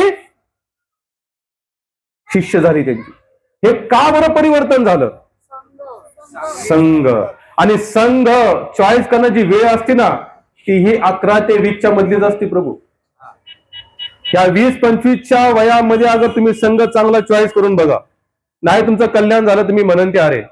आणि याच ह्या 20-25 काळामध्ये अगर संघ चुकीचा झाला की तुम्हाला बर्बाद व्हायला वेळ जाणार नाही. आता आमच्या ह्याच्यामध्ये हरे कृष्णामध्ये तुम्हाला युग जास्त सापडतील, यंग जास्त सापडतील. ती लेकर म्हणजे त्यांचे आई वडील म्हणतात की महाराज तुमच्या संघात आल्यापासून हा व्यक्ती सुधारला. आणि आई वडील तसंही म्हणतात हा मुलगा तिकडे बसायला लागला त्या चौकात, तसा हा बिघडला. म्हणजे हे पक्का आहे की संघ कारण आहे. संघा संजायते कामा. संघानुसार कामना निर्माण होतात, संघानुसार आपल्यामध्ये काम विचार वाढतात. आणि संघ चांगला असेल तर आपल्याकडे राम विचार वाढते. पण आमचा फक्त राम कसा झालेला आहे? मर्यादित. लोक म्हणतात आजकाल धार्मिकता जास्त वाढली. मी बिलकुल मानत नाही. जोपर्यंत तुम्ही नामाचा आधार घेत नाही, जोपर्यंत तुमच्या हृदयामध्ये दयासाठी विचार येत नाही, जोपर्यंत भगवत सेवेसाठी उत्कंठ निर्माण होत नाही, तोपर्यंत आपलं आध्यात्मिक जीवन सुरू होणार नाही. रामदास स्वामी सांगतात 10 वर्ष खेळण्यात, 20 वर्ष तारुण्यात. आता एखादा व्यक्ती बिघडायला लागला 20व्या वर्षी, आई वडील काय म्हणतात? याचे वाजवा म्हणतात. याचे काय करा? याचे 2 चे 4 करा. काय करा? चतुर्भुज बनवा. एक चतुर्भुज आमचे नारायण आहेत, भगवान विष्णू. याला काय म्हणतात? यालाही चतुर्भुज. म्हणजे ह्याचं लग्न लावून द्या. म्हणजे ह्याच्या घरामध्ये लोढणं अडकला, संसाराचा गाडा मागे सुटला की हा काहीतरी सुधरेल. एक काळ होता सुधारण्याचा. महाराज आज लोढणं, आता ह्याच्यामध्ये कोण अडकतं गळ्यात, हा पण महत्वाचा विषय आहे. अगर ती बिचारी लक्ष्मी खरोखर लक्ष्मीच्या पावलाने आली तर ठीक आहे, पण ती शूर्पणखाच्या पावलाने आली तर गोंधळ. काय होईल? कल्याण. आजकाल घर फुटण्यासाठी कारण सांगतात, लग्न झाले की घर फुटतं. आपोआप काही घरं अशी आहेत की खरोखर सुख सौख्याने तिथे चालू आहे. एक महाराज सांगतात, म्हणतात मुलीची पत्रिका किती जुळते याच्यापेक्षा सासूची आणि सुनेची पत्रिका किती जुळते ते पहिलं आज बघा. नाही तर काय होईल? घरामध्ये नुसता क्लेश होईल. रामदास स्वामी पुढे सांगतात, तिसाची होती भरती, कन्या पुत्राती प्राप्ती, उत्पन्नाची पुढे भ्रांती, मग कैशी ईश्वर प्राप्ती. काय सांगितलं? 30 वर्ष होईपर्यंत त्याचं लग्न होतं. लग्न झाले की साहजिक आहे, प्रकृतीचा नियम आहे की त्याला एखादं मूलबाळ होतं. आणि मूलबाळ झाल्यानंतर तो काय म्हणतो? बस आता मी कुठे बाहेर जात नाही बघा. आता मी एकच ठरवलंय, आपलं घर, मुलांचं शिक्षण, मुलांचं कसं पालन पोषण करता येईल आणि त्यांच्या नावावर कशा प्रकारे 2 पैशांनी थोडीशी प्रॉपर्टी जमवता येईल. काय लोक आम्हाला म्हणतात, महाराज आमच्या मुलाकडे सगळं तो बसून खाल्लं तरी त्याला सरणार नाही. पण काय करू, तो आमचं ऐकतच नाही. अरे बसून नाही, त्याने इकडे तिकडे जरी गेला तरी ते सगळं ते तुम्ही गेलात की सगळी प्रॉपर्टी संपून झाली. कारण का तुमचं ऐकत नाही, तो आमचं काय ऐकणार. तर खऱ्या अर्थाने आपल्या लेकरा बाळासाठी काय खरोखर संपत्ती असेल, एकच आहे, संस्काराची. काय आहे? संस्काराची संपत्ती आहे. पण आम्ही ते कोणी द्यायला मागत. किती आई वडील असे आहेत की जे आपल्या मुलांना सत्संगामध्ये घेऊन जातात तुमच्यापैकी. बस बाकीच्या आई वडिलांमध्ये फक्त काय बनावं, त्याने वकील बनावं, डॉक्टर बनावं, पोलीस बनावं, चांगल्या उच्च पोस्टवर त्याने नक्की जावं, परंतु आध्यात्मिक जीवनाला धरून जावं. अगर आध्यात्मिक जीवन नसेल तर तुम्ही सगळ्या कुळाची वाट लावा. रावणाने एवढी शक्ती प्राप्त केली, वर मागितले होते, सगळं काय प्राप्त झालं, आणि त्या रावणाने लंका जाऊन टाकली, पूर्ण खानदान संपवलं. मेघनाथ गेला, इंद्रजित गेला, खर गेला, दूषण गेला, शूर्पणखा गेली, आणि तो नंतर स्वतःही गेला. का? संस्कार नव्हते. काय नव्हतं रावणाकडे? अरे एवढा बलवान होता, एवढा शक्तिशाली होता की सगळ्या गोष्टी उपलब्ध होत्या त्याच्याकडे. सगळे देवी देवता त्याला घाबरून निघून गेले होते स्वर्ग सोडून. म्हणजे ऐश्वर्य देखील होतं, पण फक्त काय नव्हते, संस्कार नव्हते, संघ चांगला नव्हता. त्यांचे नाना होते माल्यवंशी, त्यांनी सांगितलं तरी देखील त्यांनी ऐकलं नाही. बिभीषणने सांगितलं तरी ऐकलं नाही. कुंभकर्णाने सांगितलं तरी रावणाने ऐकलं नाही. नुकसान कोणाचं झालं? रावणाचं. बिभीषणने भगवान श्री रामचंद्राचं ऐकलं, कल्याण झालं. काही लढाई बिडाई न करता लंकेचा राजा बनले. त्याला काही करायची गरज पडली नाही. म्हणजे भगवंताचं ऐकलं तर आपल्याला काही करायची गरज पडणार नाही. सगळ्या गोष्टी म्हणजे मार्गासाठी आपल्याला उत्तर सापडतील. काय सापडतील? मग तुम्ही असं समजू नका नाव घेतलं म्हणजे सगळं काय आपल्याला बसल्या जागेला येईल. परंतु तुमच्या समस्या आहे, त्याचं निवारण आहे कशात, अशी उत्तरं भगवंताच्या मार्गातून आपल्याला प्राप्त होतं. आता 30 वर्ष झाली, याने अजून भजन सुरू केलं का? 10 वर्ष कुठे गेले बोला? 20 वर्ष, 30 वर्ष उत्पन्नाची भ्रांती, मग कशी ईश्वर प्राप्ती. आता मुलाबाळांचं शिक्षण, प्रॉपर्टी बेस, स्वतःचं घर, स्वतःचा प्लॉट, स्वतःची गाडी, याच्यात आपण 30व्या वर्षापासून सुरुवात करतो की आता काहीतरी कमवलं पाहिजे, 2 पैसे कमवावेत मुलाबाळांसाठी, असा विचार लग्न झाले की सुरुवात होते. आता 30 वर्षापर्यंत भजन चालू झालं नाही. दामदास स्वामी सांगतात 40 वर्ष होती, डोळा 40 लागती, दिसेनासे झाले काही, नेत्रे भुलही पडली. आता 30-35च्या नंतर, आता येतं आपण 50% आयुष्य जगतो बरं का. कारण की 30-35-40च्या आजूबाजूला शरीराच्या इंद्रिया आपला सहयोग देणे सोडतात. कारण 40 वर्ष होती, डोळा 40 लागती. सुरुवात कुठून होती? डोळ्यापासून. आजकाल 40 पर्यंत जायची गरज नाही. आमच्याकडे 2-3 पेशंट आहेत असे. आमचा आदिकेशव आहे, त्याला तर बिना चष्मा त्याला काय बघ रे आदिकेशव काय फोन मध्ये चष्मा लावून येतो म्हणतो. त्याचं वय किती आहे? 20 वर्ष जास्तीत जास्त. म्हणजे आज 5, 10, 15 वर्षापर्यंत आपल्या काय डोळ्याला चष्मा लागतात. पण डोळ्याला चष्मा लागल्यानंतर आपण काय म्हणतो, नाही आता चष्मा, आता आम्हाला व्यवस्थित दिसते बरं का, आता काय अडचण, आता लांबचं पण दिसते आणि जवळचे दिसते. म्हणजे आम्हाला आता टीव्ही पण दिसतोय, व्हॉट्सअप पण दिसतंय, फेसबुक, आता काही अडचण, आता HD क्वालिटीची गरज नाही. आज मी चष्मा तसा लावून घेतला HDचा. 40 वर्ष झाली, इंद्रिया एक एक शांत व्हायला लागल्या. डोळ्याला 40 लागली, चष्मा लावला, पुन्हा आपण सुरू झालो. पुढे सांगतात 50 वर्ष होती. काय सांगताय? 50 वर्ष होती, हलती दाताच्या पंगती, काळे केस शुभ्र होती, त्यास म्हातार म्हणती. काय सांगितलं प्रभूजी? 50 वर्ष होती, हलती हिची पंगत आहे, म्हणजे एक एक दात. अगर तंबाखू गुटखा खात नसेल तर बर का, ते खात असेल तर मग आधीच हिंट येते, दाढ किडली, डॉक्टर म्हणजे काढा. आता काय करा? काढा. मग नवीन लावून घ्या. चांदीचा दात लावा, सोन्याचा दात लावा, तर त्याला काय करा, सिमेंटच भरा आतमध्ये. आणि पुन्हा तुला सिमेंट जरी भरलं ते नंतर काय करतो, पुन्हा गुटखा खायला सुरू. का? बंद केलं, दाढ किडली होती, मग आता पुन्हा सिमेंट टाकलंय. आता काय टाकलं? सिमेंट टाकलं. आता काय तो गुटखा आतमध्ये जाणार, आता काय माझी दाढ दुखणार नाही. काय सांगितलं? 50 वर्ष होती, हलती दाताच्या पंगती, काळे केस शुभ्र होती, त्यास म्हातार म्हणते. आमचे केस जरी काळे झाले तरी आम्ही काय म्हणजे काळे असं आरशात बघताना मला वाटतं आमचे केस सफेद वाटले. आपण काय करतो मग त्याला? गोदरेज ड्राय काय करून टाकतो. तुम्ही मानणार नाही, एक सर्वे निघाला होता मध्यंतरी सर्वे. माणूस अगर स्वतःच्या शरीरावर जास्त पैसे अगर कुठे खर्च करत असेल ना, तर केसांवर करतो. कशावर करतो? ऍक्च्युली आता मी सलून मध्ये अपवाद जातो. ऍक्च्युली आदिकेशवमुळे मी सलून मध्ये केस कापायला जातो, मला 2 महिन्यात एकदा. तर तो आमच्या फ्री मध्ये कापतो, ती गोष्ट वेगळी, पण तो 100 रुपये घेतो. मग त्याच्यात ते रेट लिहिलेले आहेत, 400 रुपये, 450 रुपये, 500 रुपये. म्हणजे कशाचे आहेत? म्हणजे स्टाईलचे आहेत. कसली आहे ते? म्हणजे स्टाईल म्हणजे नक्की काय? म्हणजे इथून असं कट मारणार, इथून असं कट मारणार, इथून असं कट मारणार, इथून असं कट मारणार. पहिल्या काळामध्ये तुम्हाला माहिती आहे का, अगर वाकडा तिकडा कट लागला ना, केस कुठे राहिले, लोक म्हणे कशी केस कापलीस रे तू, बघ नीट कापलीत का? आणि आज काय फॅशन आहे, इकडे थोडी कापायची, इकडे थोडी ठेवायची, इकडे लाल करायची, इकडे काळी करायची, इकडे पिवळी करायची. का? तर म्हणजे 500 आणि 600 रुपये यायचे. बरं मला सांगा, ह्या केसांना अगर एवढा आपण जपतो, तुम्हाला माहिती आहे चितेवर जसं आपलं शरीर ठेवलं जातं ना, सगळ्यात पहिले जळणार काय? केस.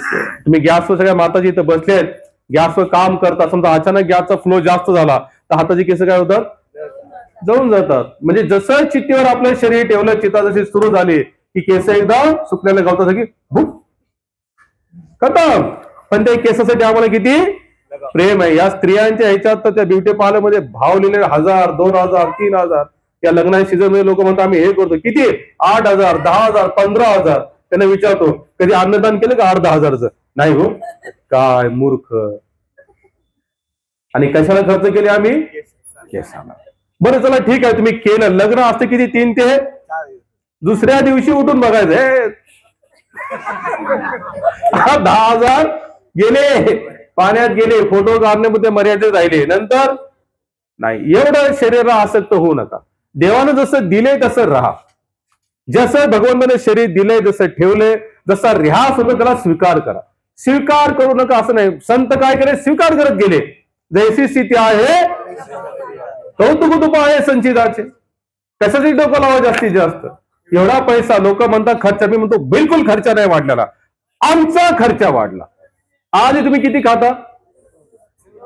2 चपात्या, 3 चपात्या, 4 चपात्या, ह्याच्यापेक्षा जास्त कोणी कुठे. मी म्हणतो पहिल्या काळामध्ये माणूस तेवढा खाती होता, 4 भाकरी, 5 भाकरी, 6 भाकरी, 10-20 चपात्या खात असतील. पण आज नाही प्रभूजी, आम्ही अर्धी चपाती खातो. बरं का जीव चाललाय? काय झालंय काय तुम्हाला अर्धी चपाती खायला? खा ना पोट भरून, कशाला कमवायचं एवढं? कुणासाठी ठेवायचं एवढं? अरे स्वतःसाठी तरी खा.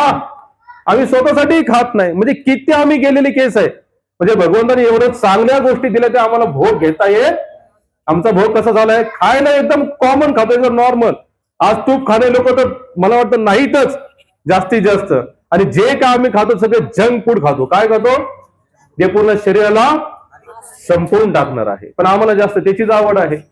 प्रॉपर जेवण देखील आम्ही जेवत नाही तर आमच्या जीवनाला अर्थ काय? त्याच्यामुळे काय झालं, आमचं म्हातारपण पण लवकर आलं, आमची केसवण पांढरी लवकर झाली, आमचे दात पण लवकर संपत गेले. हे तर रामदास स्वामीने सांगितलेलं गणित आहे. 50 वर्ष होती काळे केस त्यास. बरं तुम्हाला ऐकायचं आहे का संपवायचं आहे? कारण की 9:30 वाजले, थंडी वाजली, तुम्ही माझा महाराज तर काय इथं बसते, त्यांना काय फरक पडतो? तुम्ही थंडीत बसले काय माता? जास्त सरका पुढे पुढे, माता सरका सरका पुढे सरका, पुढे सरका. जास्त वेळ नाही, अजून 10 ते 20 मिनिटं.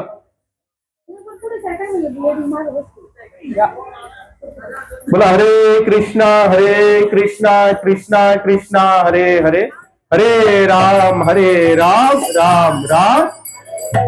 किती वर्ष गेली आतापर्यंत? 50. भजन कुठे चालू झालं का 50 वर्षात? नाही. कारण का अजूनही आम्हाला वाटतं की जाऊ द्या, अजून बघू नंतर, अजून बघू नंतर, अजून बघू. आता रामदास स्वामी 50 नंतर काय येते? 60. रामदास स्वामी सांगतात 60ची बुद्धी नाटी, हाती घेऊन काठी, वसा वसा करती कारटी. आता 10 वर्ष बालपण, 20 वर्ष तारुण्य, 30 वर्ष संसार, 40 वर्षी थोडं शीतल झाले इंद्रिया, 50 वर्षामध्ये थोडं संपत आलो आम्ही. आता 60 वर्ष म्हणजे हा रिटायरला पण आलेला आहे. म्हणजे रिटायर झाला 58-60 वर्षापर्यंत. आता आम्ही म्हणतो थोडंसं भजन करा प्रभू. नाही हो, अजून आपल्या बरंच काय करायचं आहे. अजून मुलाचं लग्न, मुलीचं लग्न, मग त्यांची नातवंड, मग त्यांना बागेत घेऊन जायचं, त्यांना फिरवायचं. म्हणजे मला आजी आजोबा आजोबा म्हणणार, आजी आजी म्हणणार. अरे कोणी नाही बाबा, थोडस तू आजारी पड, थोडस लूज मोजून होऊ द्या, ताप थंडी येऊ द्या, 1 ते 2 दिवस जवळ बसतील, तिसऱ्या दिवशी तेही बसायचे. हे अनुभव करून बघा कधी जीवनामध्ये. मी कुणाला हे सांगत नाहीये की हे सगळं खोटं आहे, सगळं खरं आहे, पण याच्यात फसू नका. फसा कुठे? भगवंता. जसं मला सांगा, संतांना संसार नव्हता का? नाथ महाराज संसार नव्हता? होता. नामदेवा नव्हता? होता. तुकाराम नव्हता का? होता. तुळशीदास नव्हता का? तो होता. मीराबाई नव्हता का? तो होता. पण हे फसले का संसारात? बिलकुल नाही फसले. त्यांनी ठरवलं होतं ही तर मी टेम्पररी आहे, परमनंट नाही. मला एक दिवशी सगळं सोडून निघून जायचं आहे. 60ची बुद्धी नाटी, हाती घेऊन काठी, वसा वसा करती काठी. किती लोकांना कळालं हे? 60ची बुद्धी नाटी म्हणजे 60 वर्ष झाली की आपल्याला बुद्धीला स्मरणशक्ती पण थोडीशी कमी होते. आपण म्हणतो ना, हे देखो बुढा शायद हमारा सटिया गया आहे. हे आमचं म्हातार आमचं ऐकत नाही, डोकं त्याचं मराठीमध्ये म्हणायचं होतं. ग्रामीण भागामध्ये काय म्हातारा काय कामाचं राहिलं ना, आता याला काय खायचं, 2 तुकडा खाऊन गप बसा असलेला जमना सुचना. पण काय म्हणतात, साठीची बुद्धी नाटी हाती घेऊन काठी वसा. आता ही वसा कार्टी म्हणजे नक्की कोण? हा जो 30 वर्षामध्ये जो बाप झाला होता एका मुलीचा एका मुलाचा, हा 60 वर्षाचा होईपर्यंत त्यांचं लग्न झालं आणि त्यांना एखादं मूलबाळ झालं, अपत्य झालं. आता ते थोडं 2, 3, 4, 5 वर्ष झालं, तो बंदा 60 वर्ष झाला. आता वसा कार्टी म्हणजे ती नातवंड, आजोबा आजोबा आजोबा आजोबा हे आजोबा ते आजोबा, चला बागेत, आजोबा मला फिरवायच नाही, आजोबाला पाळणा दाखवा, आजोबा म्हणतो चल चल जाऊ जाऊ जाऊ. आम्ही लोकांना म्हणतो भजन करा, काय काय माणसं म्हणतात तुम्हाला नाही माहित, तू आता हे जॉब करते, मुलगा जॉब करतो, सुनबाई जॉब करते, आता मुलांना सांभाळाय कोणी नाही, आता आम्हाला ते सांभाळावे लागतं. मी हे सांगत नाही की ते करा, तेही करा, घरामध्ये आहे नुसतं बसून तरी काय करणार, काहीतरी केलं पाहिजे आपण, पण त्याच्याबरोबर भगवंताचं साध्य देखील करा, नाम कीर्तनही करा, भगवंताला स्वीकारही करा, आध्यात्मिक जीवनाला जरा थोडासा जोर द्या. आता हा 60 वर्षाचा कंपनीतनं रिटायर झाला, पण आम्ही घरातून झालेला नाही. घरातून रिटायर कधी होतो माणूस? मरायच्या आधी करतात लोक, मेल्यावर तर करावंच लागतं, ठेवून काय करणार, सडला वास मारला तर उचला पळवा, काळ्यांना फोन करा, लोक आले तर ठीक, नाही तर घेऊन जा आणि झुम जाऊन टाका. पहिले लोक थांबत होते, आता त्या मशिनी निघाल्या, त्या कोविड पासून तर मशिनींचा जोर वाढला. 5 मिनिटामध्ये हाड हाताला येतात, किती? Only 5 minutes. झोपवायचं, ढकलून टायमर लावतो तिथं 5 मिनिटं, सगळं म्हणतात 5 मिनिटं बाहेर थांबा, का 5 मिनिटामध्ये काम थांबा. म्हटलं तुम्ही काय करायचं, भरतात हाड बाहेर काढतात, थैलीत भरतात, घ्या आणि चला. एवढ्या लोकांना वेळ पण राहिला नाही आजकाल. तिथून पुढे तर भाड्याने लोक आणायला लागते रडण्यासाठी, रडायला पण लोकांना वेळ नाही. आता लोक पण का रडतात, नाही रडावं तर लोक नावं ठेवतील. बघा होता तो पण म्हणत आले, बघा आता गेल्यानंतर रडत पण नाही, म्हणून रडा, कसं रडा, जवळ दिसून रडा. आणि इथून पुढे नाही रडता आलं तर लोक काय डोळ्याला लावून पण येतील, कारण की आम्हाला लोकांनी नावं ठेवू. केवळ स्वार्थ उरला आता सध्या जगामध्ये. काय उरला? फक्त स्वार्थ. काय म्हटले? वसा करती कार्टी. आता इथून तो रिटायर असा झाला, पण तो अजून संसार झाला नाही. संसार रिटायर कधी करतो? जेव्हा तुम्ही जाग्याला मलमूत्र त्यागता. काय करता? आणि सगळ्यांची अवस्था आहे ही, मी कुणाला नाव ठेवतो असं नाही, ही माझीही हीच अवस्था आहे. पण भगवंत प्रार्थना आहे, कोणत्या अवस्थेमध्ये ठेव, पण तुझं स्मरण कंटिन्यू राहू दे. कारण की त्याचं स्मरण असेल तर आपल्याला कोणत्या अवस्थेत काही फरक पडत नाही. पुढे सांगता रामदास स्वामी, 70ची होती रचना. कोण कोण 70चं येते? 70चं कोण कोण आहे? 70 कोणी नाही. 60चे 60 आहेत. आता वसा कार्टी नाहीत ना भजन करा थोडस. पुढे रामदास स्वामी सांगतात, 70ची होती रचना, बसली जागा उठवेना, हालवेना डोलेना, मग हे किलवाना. कसा दिसतो? किलवाना. एखादा 70 वर्ष म्हातारा असतो बघा, ते एखादा, आता हा 60 वर्ष झाला, 70 वर्ष होईपर्यंत हा जो 4-5 वर्षाचा नातू होता 60 वर्षाचा असताना, हे 70 वर्ष होईपर्यंत तो 15-16 वर्षाचा, मग तो आपल्या संसारामध्ये रमून गेला. त्याचे मित्र मैत्रिणी, त्याचे काय छंद, आता त्याला आजोबाचा जास्त हेवा नाही, कारण की तो त्याच्या परीने निर्णय घेण्यास सक्षम आहे. तो म्हणतो आता आजोबा बिजोबा काय जास्त बसणार नाही. पहिला आजोबा बरोबर फिरायला जायचा, आणि आता गाडीवर आजोबाला बागेत न्यायचं म्हणजे याची ताकद राहत नाही. म्हणजे आजोबा घरात बसत उतर, पण घरात ए मित्रा चल बस चल आता. आणि बालपणी काय, आजोबा आजोबा मला बागेत न्या ना, बागेत न्या ना. आणि आज आजोबा म्हणतात मी गाडीवर बसू का? सत्य आजोबा तुम्ही घरात बसा, तुम्हाला काय काम नाही का? ती माळ घ्या कुठेला, अजून नाही रे माळ नाही होत का? आयुष्यभर केलीच नाही. आयुष्यभर माळ केली असती तर त्या नातवाला तुम्हाला गाडीवर बसव बोलायची गरजच नव्हती, कारण की तुम्ही तुमच्या छंदामध्ये राहिला असतात. कसे राहिला असतात? तुमच्या वैयक्तिक, जसे बाबा आम्ही कुठेही जाऊ बाबा हजर असतात. 75 किती वर्षाचे आहेत ते? आणि इथं आता आम्ही कीर्तन केलं ना नाचून, तर तुम्ही काय उड्या माराल त्यांच्याकडे?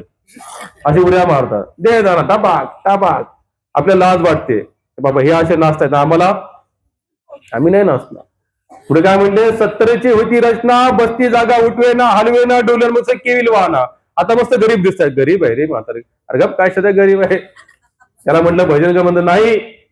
जेव्हा भजन का त्याने केलेलं नाही. आता 70 वर्ष गेली, आता तो एकांतात झाला, कारण की 70 वर्षापर्यंत 4 मित्र पहिल्यापासून होते, त्यातले 1-2 एखादा आहे तो पण आपल्या घरामध्ये, त्याला काय बाहेर निघायची इच्छा नाही, ह्यालाही बाहेर निघायची इच्छा नाही, तो तिकडे आणि हा इकडे. पुढे रामदास स्वामी हे 100 वर्ष गणित, आपण 100 वर्ष चालू करणं याची काही गॅरंटी नाही. पण रामदास स्वामीने सांगितलं, कारण का कलियुगामध्ये आपलं आयुष्य भगवंताने मेन्शन केले, डिक्लेअर, कलियुगातल्या व्यक्तीने 100 वर्ष तरी जगलंच पाहिजे.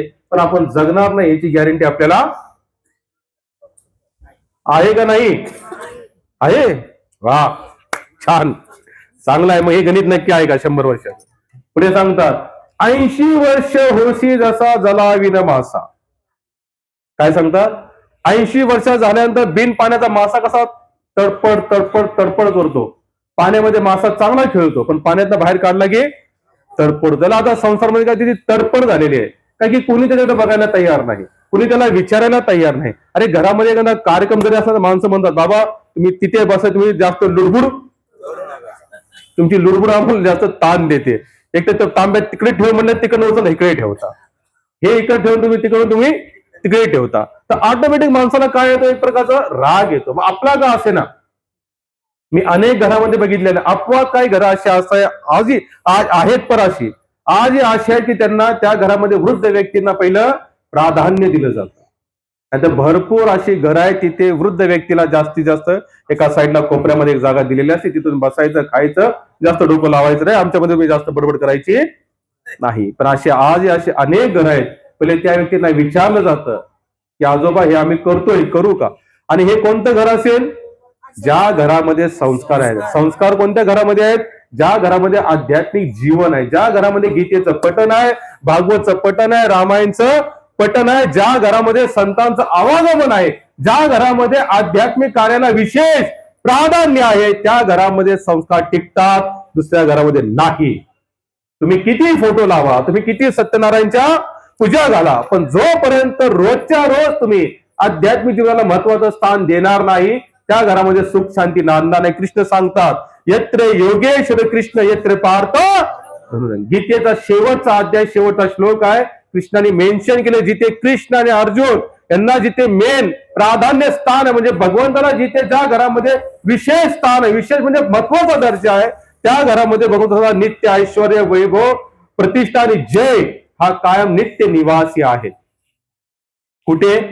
तिथे गीतेचं वाचन आहे, गाथेचं वाचन आहे, ज्ञानेश्वरचं पठण आहे, संतांचं आवागमन आहे, ज्या घरामध्ये कधीतरी कीर्तन होतं, भजन होतं, एकादशी धरली जाते, आध्यात्मिक नेवाला जिथे विशेष प्राधान्य आहे, त्या घरामध्ये टिकणार. बाकी सगळ्या घरांचा तुम्ही रिझल्ट तुम्ही स्वतःहून जाऊन बघू शकता. 80 वर्ष झाली, भजन झालं का? नाही. त्याच्यातून एखाद्याने 80ला पार केलं.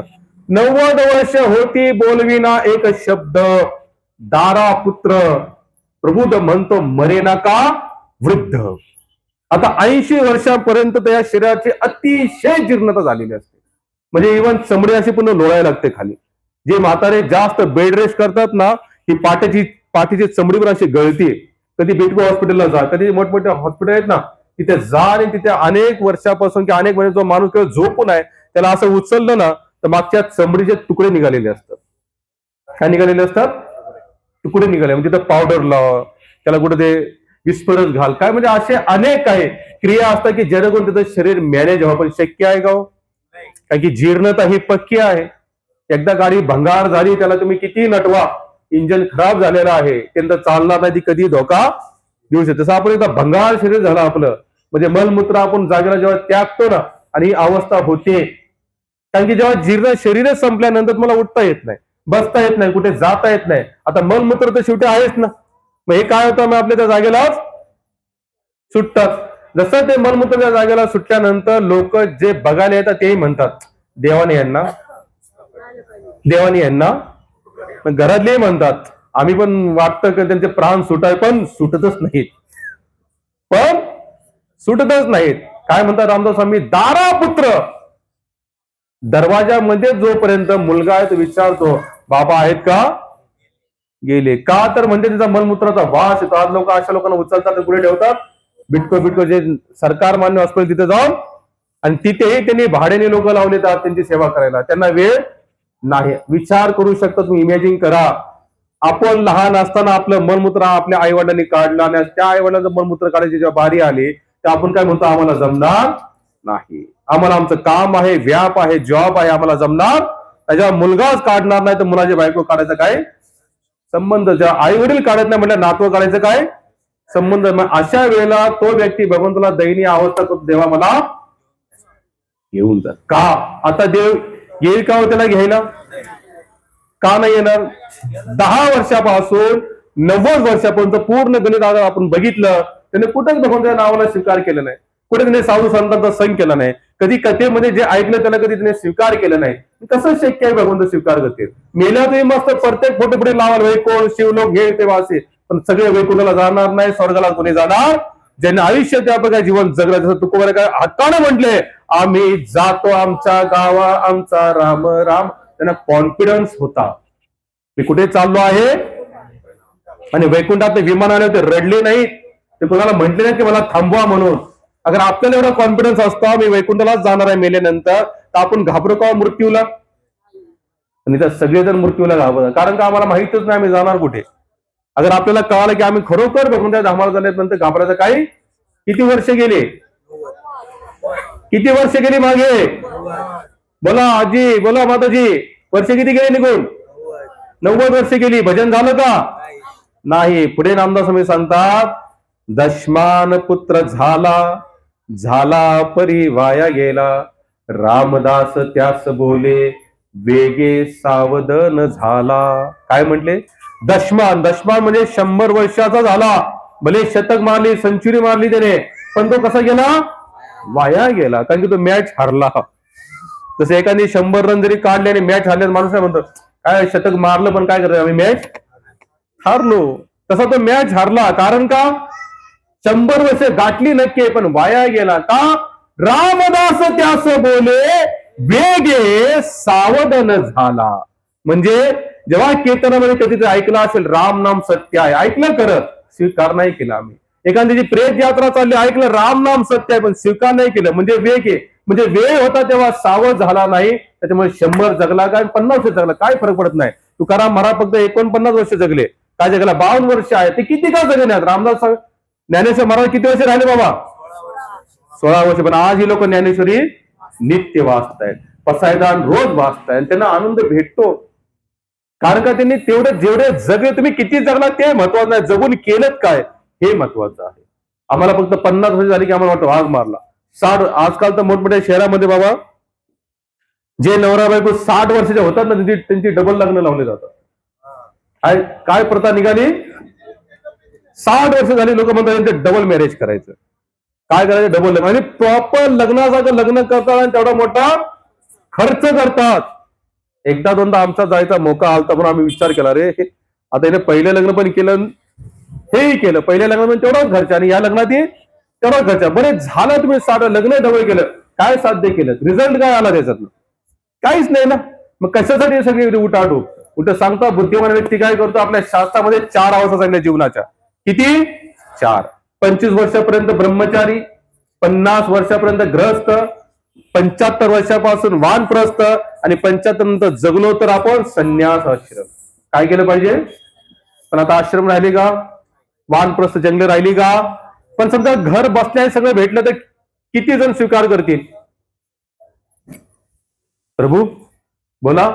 घरात अगर सगळं भेटलं ते किती जण स्वीकार करतील? सगळे स्वीकार करू ना आपण. आता घरातच आपल्याला सगळं नाम भेटलं, देव भेटला, भजन भेटलं, कीर्तन भेटलं, ते किती सोपं आहे. पण आम्ही घरामध्ये देखील घ्यायला स्वीकार करायला तयार नाही, कारण की एवढे आम्ही दुर्भाग्य आहोत. काय आहोत? दुर्भाग्य. म्हणून ह्या युगामध्ये विशेष अगर कोणत्या गोष्टी जोर आहे तर कोणत्या गोष्टी जोर दिलेला आहे? कारण की ब्रह्मचारी, ग्रहस्थ, वानप्रस्थ, संन्यास आश्रम संपले, जंगल संपले, आश्रम राहिले नाही, मठ राहिले नाही, देवस्थान राहिले नाहीत. मग माणूस सगळं कन्फ्युज झाला, करावं तर काय करावं. म्हणून काय करायचं? थाईज वसवी करा एक चित्त. बसून ज्या जागेला बसलात तिथे बसून भजन करा, नाम कीर्तन करा. आम्ही या नाशिक यामध्ये या लोखंड मळ्यामध्ये, तुमच्यापैकी मला कोणी ओळखत नसेल, पण हे क्षत्रियवाले बाबा आहेत ना, ते बऱ्याच वर्षापासून मला जाणतात, ओळखतात. त्यांनी आम्हाला एक सेवा दिलेली आहे, गॅसची शेगडी. ती आज आमच्याकडे आहे. त्या दिवशी आमचा विचार झाला होता, त्याला सांगितलं बघ हे यांनी शेगडी दे. आम्ही ह्या नाशिक शहरामध्ये ह्या लोखंड मळ्यामध्ये 2010 पासून मी इथे आलो. आमच्या जीवनाचा संकल्पना एकच आहे की लोकांमध्ये नाम कीर्तन पोहोचावं, गीता पोहोचावी, भागवत. बाकी आमचा दुसरा काही उद्देश नाही. आता तुमच्यापैकी किती लोकांनी आम्हाला इथं ऐकलेलं असं हरे कृष्णा हरे कृष्ण आम्ही कीर्तन करत करत जातो स्पीकर घेऊन, किती लोकांनी ऐकलं असं? मग तुम्ही कधी विचारलं तुम्ही कुठून आलात, काय आलात, काय आहे काय नाही आहे? आम्ही लोकांना म्हटलं की आज आज भगवद्गीता आहे, जन्माष्टमी आहे, रामनवमी असा कार्यक्रम आहे, जे असं अनाउन्समेंट केल्यानंतर किती लोक तिथे आले त्या कार्यक्रमासाठी सांगा? आता समजा लाडकी बहीण योजनेचा डबल फॉर्म निघाला 3,000 रुपये देणार आहे म्हणून, त्याने टीव्हीवर अनाउन्समेंट करावं फक्त. दुसऱ्या दिवशी राम सरकार ऑफिसमध्ये का 150 म्हणजे भोगासाठी आम्ही किती लोलूप आहोत. पण नाम कीर्तनासाठी, कथा ऐकण्यासाठी, रामकथा ऐकण्यासाठी, कृष्ण नाही, कारण की आम्हाला वोट नाही. आम्हाला वाटत नाही की आमचं कल्याण होणार आहे, पण 3,000 ना आम्हाला वाटतं आमचं कल्याण होणार आहे. अरे पैसे किती जरी आले तरी शेवटी कमीच पडणार आहे तिथे, आणि जरी जास्त आले तरी शेवटी सोडूनच द्यावं लागेल. म्हणून बुद्धिमान बना. काय करा? बुद्धिमान बना. भगवंताचं नित्य नियमाने भजन करा. एखादा रोजचा ज्ञानेश्वरीचा अभंग वाचा, गीतेचा श्लोक वाचा, गीतेचा एखादा पाठ वाचा. जीवनामध्ये असा नेम बनवा. उठल्यानंतर, अंघोळ झाल्यानंतर, किती काही घरामध्ये उठणकूट धंदा असेल ते तो सोडेल, पण एवढं मी नामस्मरण 10 मिनिटं करेल किंवा गीता वाचेन, ज्ञानेश्वरी वाचेन, आणि तिथून पुढेच नंतर माझ्या दैनंदिन जीवनाला सुरुवात करेल. किती लोकांचा असा नेम आहे उठल्यानंतर अंघोळ केल्यापर्यंत भजन करायचं? बाकीचा नेम नाही, काय हरकत नाही, नसेल तर काही अडचण नाही. कारण की आपले संत सांगतात जब जागो तब सबेरा. जेव्हा तुम्हाला जाग आली तेव्हा तुम्ही उठलात असं समजा. उद्यापासून नेम करा. उद्या समजा दत्त जयंती आहे. भगवान आला की मला भगवान दत्तांच्याबद्दल बरंच काही बोलायचं होतं. मी बघितलं की आता तुम्ही काय लवकर आलेच नाहीत कोणी, वेळ असाच निघून चाललो. मग त्याचा बेस बनवला आपण. काय बनवला? पहिला आध्यात्मिकचा बेस, की आध्यात्मिक जीवन किती महत्वाचा विषय आहे. आता ऍक्च्युली तर आता इथे बालाजी मंदिरामध्ये आमचं समजा कीर्तन चालतं प्रत्येक रविवारी. येणाऱ्यासाठी प्रत्येकाला पोट भरून महाप्रसाद असतो. काय असतो? पोट भरून. आता मी तुम्हाला सांगतो की समजा या दत्त मंदिरामध्ये आठवड्यातून एकदा किंवा 10 दिवसातून किंवा 2 आठवड्यातून एकदा किंवा महिन्यातून एकदा असा आपण कार्यक्रम घेतला तर किती जण येतील हौसेने? खरोखर सांगायचं, तिथे आपण असा घ्यायचा का कार्यक्रम एखादा?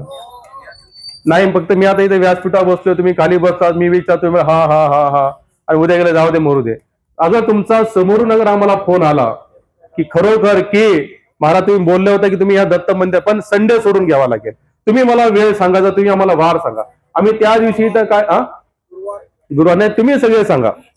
कारण की कसं आहे, मी जरी तुम्हाला म्हणलं गुरुवार, तुम्ही म्हणाल नाही इकडे जायचं, म्हणजे शुक्रवार नाही मला आम्हाला जमत नाही, शनिवार अवी सिरियल येते, सिरियलचा आम्हाला वेळ भेटू शकत, त्याच्यामुळे तुम्हीच आम्हाला वेळ द्या. तुम्ही आम्हाला वेळ सांगा की महाराज तुम्ही या दिवशी इथं कार्यक्रम घ्या, आम्हाला पाकिट वगैरे नको, पुन्हा सांगतो नाही तर चर्चा होते नाही द्यायची किती, तर तसा विषय नाही. आम्ही येऊ, स्पीकर आमचा, कीर्तन आमचे, गाणारे आमचे, फ्री. कसं आहे इथे? Free of the cost. तुम्हाला 1 रुपया द्यायचा नाही, पण तुम्हाला तुमचा थोडा जीवनातला वेळ द्यावा लागेल. काय द्यावा लागेल? एक जिज्ञासा वाटते की 14 वर्ष या जागेत आम्ही राहिलो लोखंडे मळ्यामध्ये, पण आमचे कार्यक्रम बाहेरच जास्त चालतात. या लोखंडे मळ्यामध्ये आमचा एकही कार्यक्रम चालू, आणि तिथे भरपूर लोक येतात, सगळ्या गोष्टीचा फायदा उचलतात, नाम कीर्तनाचा, भजनाचा, कथेचा, महाप्रसादाचा. आम्हाला असं वाटतं की जिथे आपण राहिलो किंवा ज्या समाजात आपण राहिलो, ज्या जागेला राहिलो, इथेही असा एखादा कार्यक्रम सुरू व्हावा. पण तुम्ही अगर आम्हाला उत्सुक प्रतिसाद दिला तरची गोष्ट आहे, अन्यथा जे आमचं चाललंय ते तर चाललंय, गुन्हा गोविंदाने चाललंय, हा मला काही फरक पडत नाही. पण आता तुम्ही संयोगाने दिनेश प्रभू आहेत किंवा तुमच्या इथं दत्त, जे आता उद्या दत्तात्रेयांचा जो काही जन्मोत्सव आहे, तुम्ही सगळ्यांनी मिळून जो निर्णय घेतला बाबा इथे एखादं कीर्तन व्हावं, प्रवचन व्हावं, तुम्ही सगळे जमा झालात, आनंद वाटला. पण आता तुम्हाला खरंच वाटत असेल की महिन्यातून, 2 आठवड्यातून किंवा आठवड्यातून जसं तुम्हाला वेळ भेटेल तसा, पण त्यासाठी तुमचं येणं गरजेचं आहे. आम्ही अनेक कार्यक्रम चालू केले आणि बंद केले. बंद काय केले? लोक बोलवतात पण कोणी बसतच नाही. आम्हाला काय फरक पडायचा आहे? हा, तुम्ही 50,000 पाकिट दिलं, मी म्हणून बसायला नका बसू, आम्हाला काही फरक नाही, पाकिट भेटते म्हणजे घ्या, आणि पण आम्ही तुम्हाला पाकिटही मागत नाही, तुम्हाला रुपया देखील मागत नाही. फक्त काय मागतो? इथे आल्यानंतर तुम्ही वेळ द्या. आता तुम्ही वेळ द्याल तर आम्ही बसू, कार्यक्रम कंटिन्यू करू, हळूहळू आपण इथं महाप्रसादही सुरू करू. कारण की आमची इच्छा आहे भजन भोजन, ह्या 2 गोष्टी समाजाला गरजेच्या आहेत. बाकी रस्ता असो नाही तर नसो, लाईट असो, काही फरक पडत. 50 वर्षाच्या आधी रस्ते नव्हतेच, लाईट नव्हती, मेले का काही लोक, चालत होतं ना जीवन आपलं चांगलं, सुखा गुन्हा गोविंदन चालत होतं. तुमची खरंच इच्छा असेल तर तुम्ही नक्की एक ग्रुप बनवा, आम्हाला सांगा की महाराज तुम्ही ते या आठवड्यातून किंवा 2 आठवड्यातून किंवा महिन्यातून एक कार्यक्रम आपण नक्की घेऊ, त्याचा तुम्हाला आनंद वाटेल आणि आम्हालाही आनंद. बाकी इथे जे कार्यक्रमाचं आयोजन ज्या ज्या भक्तांनी केलं, ज्यांचा ज्यांचा हातभार लागला, त्या सगळ्यांसाठी आम्ही 3 वेळा हरी बोल हरी बोल हरी बोल. हरे कृष्ण. पुढचा कार्यक्रम